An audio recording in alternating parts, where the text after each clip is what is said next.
The poem Hum Dekhenge, or lesser known as Wayabqa Wajhu Rabbik by Faiz Ahmed Faiz, has once again become controversial, this time in Nagpur. Activist Pushpa Sathidhar is facing police charges after the poem was performed at a memorial event for her late husband, Veera Sathidhar, an actor and a human rights activist.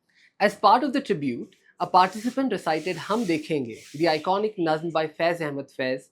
It ended with a police complaint. Datta Shirke, a right-wing activist, filed the complaint alleging the poem and the remarks at the event were inflammatory.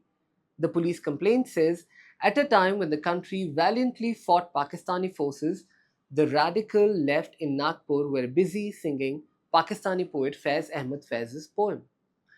The Sitabadli police registered an FIR against Pushpa Sathidhar and two others. The charges include Section 152 of Bharatiya Nyaya Sanhita, Section 196 and Section 353.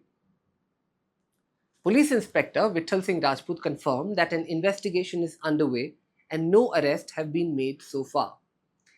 At the center of it all stands a poem, Hum Dekhenge, Faiz's most enduring work. Faiz wrote Hum Dekhenge in January 1979 while visiting US.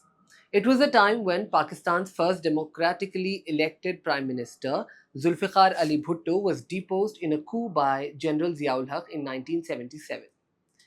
Its powers lies not just in defiance, but in its depth.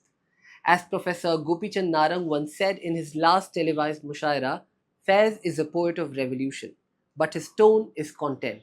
His voice, soft and breezy, tugs at the heart. He confronts the ailing like soft hand resting on the cheek of a restless heart. Perhaps a nod to Dashte Tanhai mein. What is it that makes Hum Dekhenge so powerful and yet so misunderstood? It is love, not romantic love, but the overwhelming distortion, free force of love that Faiz mastered. The kind of love that becomes revolution, that holds hope during despair, that walks with the exiled, speaks softly to the grieving, and still calls for justice. In Hum Dekhenge, all the world becomes Faiz's canvas. He opens with Hum Dekhenge, we shall witness, and suddenly time and space rearrange.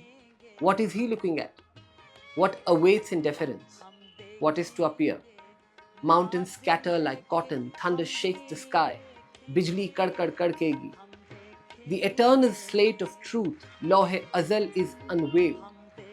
From this vantage point, a place of cosmic love, he dares to imagine absolute justice. सब ताज उछाले जाएंगे, सब तख्त गिराए जाएंगे. Every crown shall be tossed, every throne shall fall. In 1985, under General Ziaul Haq's regime, women in Pakistan were banned from wearing saris. In defiance, legendary singer Iqbal Banu walked into a stadium in Lahore dressed in a black sari and sang Hum Dekhenge before 50,000 people. In between verses, the crowd chanted Inqilab Zindabad, long live the revolution. It was not a call for chaos, it was a call for remembrance. That justice may be delayed, but it is never forgotten. The poem Hum Dekhenge has been a subject of debate in India for years, especially during and after anti-CA protests. In December 2020, the Indian Institute of Technology, IIT Kanpur, formed a panel to determine whether it was offensive to Hindu sentiments after students sang it during a peaceful protest against the CA. And today in Nagpur, the same poem is once again in the courtroom. Not because it incites hate, but because it remembers too well. Because it dares to witness Hum Dekhenge.